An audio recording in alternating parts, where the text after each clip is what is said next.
Saudara-saudari yang terkasih, kita jumpa lagi dalam Pelita Hati di Honian Channel hari ini, Kamis 4 September 2025, Pekan Biasa yang ke-22.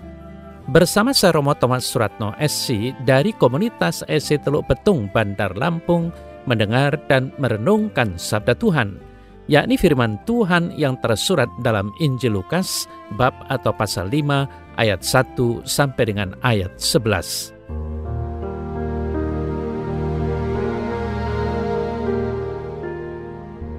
Setelah selesai berbicara, Yesus berkata kepada Simon, "Bertolaklah ke tempat yang dalam dan tebarkanlah jalamu untuk menangkap ikan."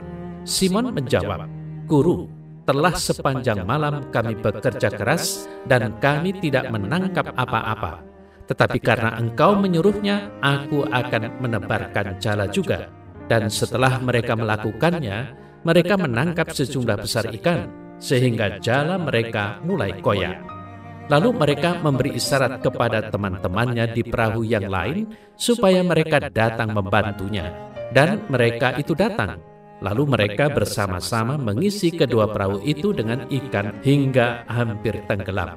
Ketika Simon Petrus melihat hal itu, ia pun tersungkur di depan Yesus dan berkata, "Tuhan, pergilah daripadaku, karena aku ini seorang berdosa." Sebab ia dan semua orang yang bersama-sama dengan dia takjub oleh karena banyaknya ikan yang mereka tangkap. Demikian juga Yakobus dan Yohanes, anak-anak Zebedius, yang menjadi teman Simon. Kata Yesus kepada Simon, "Jangan takut, mulai dari sekarang engkau akan menjala manusia." Dan sesudah mereka menghela perahu-perahunya ke darat, mereka pun meninggalkan segala sesuatu, lalu mengikut Yesus.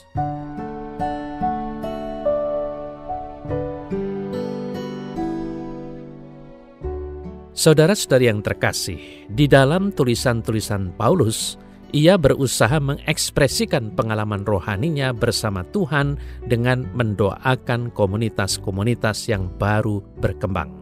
Doanya selalu bernuansa syukur dan permohonan supaya jemaat dapat bertumbuh dan layak di hadirat Tuhan. Kepada jemaat di Korintus, Paulus menulis, "Kami berdoa kepada Allah supaya kamu jangan berbuat jahat." 2 Korintus 13 ayat 7. Di surat yang lain, Paulus menulis, "Siang dan malam kami berdoa sungguh-sungguh supaya kita bertemu muka dengan muka dan menambahkan apa yang masih kurang di dalam imanmu." 1 Tesalonika 3 ayat 10. Saudara-saudara yang terkasih, semua doa dan harapan dari Paulus itu sebenarnya dapat menghantar kita semua untuk berduk in altum, atau bertolak ke tempat yang lebih dalam di dalam membangun relasi dengan Tuhan Yesus sehingga dapat memperoleh penebusan yang berlimpah. Yesus mulai tenar dengan sabda dan karyanya. Banyak orang berbondong-bondong mengikutinya untuk mendengar sabda dan mengalami karyanya. Pada suatu kesempatan, ia berada di pantai Danau Galilea dan berjumpa dengan para nelayan, di antaranya adalah Simon. Ia menyuruhnya untuk menolakkan perahu sedikit jauh dari pantai. Suara Yesus dapat didengar dengan jelas karena dapat dipantulkan dengan sempurna oleh air Danau Galilea. Setting tempat pewartaan Yesus juga menarik, yakni perahu yang nantinya dapat menjadi simbol gereja. Yesus selalu ada di dalam gerejanya, mengajar dan meneguhkan umatnya. Saudara-saudari yang terkasih, setelah berbicara, ia meminta Simon untuk menolakkan perahu ke tempat yang lebih dalam, atau duk in altum. Untuk apa? Untuk menebarkan jala dan menangkap ikan.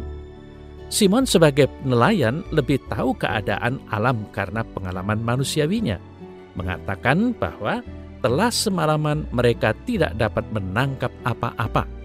Namun ia mengikuti kehendak Yesus untuk menebarkan jala juga. Mereka berhasil menangkap banyak ikan, sehingga jala mereka juga mulai koyak. Simon merasa dirinya tidak sempurna karena sebelumnya menyaksikan perkataan Yesus untuk berduk in altum. Kini memohon pengampunan kepada Yesus. Setelah Simon, sahabat-sahabatnya yakni Yakobus dan Yohanes sebagai anak-anak Zebedius juga ada di pantai itu. Yesus berkata kepada Simon, "Jangan takut, mulai sekarang engkau akan menjadi penjala manusia." Reaksi Simon dan anak-anak Zebedius adalah mereka meninggalkan segalanya dan mengikut Yesus. Saudara-saudara yang terkasih, apa artinya menjadi penjala manusia? Perkataan Yesus dan karya-karyanya membuat banyak orang terpesona dan takjub dan mau mengikut Yesus. Kini Yesus menemukan mitra kerjanya yakni Simon dan anak-anak Zebedius. Mereka inilah yang nantinya mengabdikan hidupnya dengan berduk in altum untuk membawa banyak orang kepada Yesus. Orang-orang yang datang kepada Yesus karena pewartaan Simon tidak hanya sekedar mengimani Yesus, tetapi mereka juga sejahtera secara lahiriah. Mereka dibaptis, tahu membuat tanda salib, dan juga sejahtera lahiriahnya. Jadi umat Allah haruslah sejahtera lahir dan batin untuk mengikuti Yesus. Maka dari awal, Yesus sudah mengingatkan tentang memberdayakan manusia untuk sejahtera lahir dan batin di hadiratnya. Tentu saja, doa Petrus sang penjala manusia sangat dibutuhkan di dalam gereja. Dan kita pun jangan lupa berdoa dan mendoakan supaya kita semua semakin sejahtera lahir dan batin.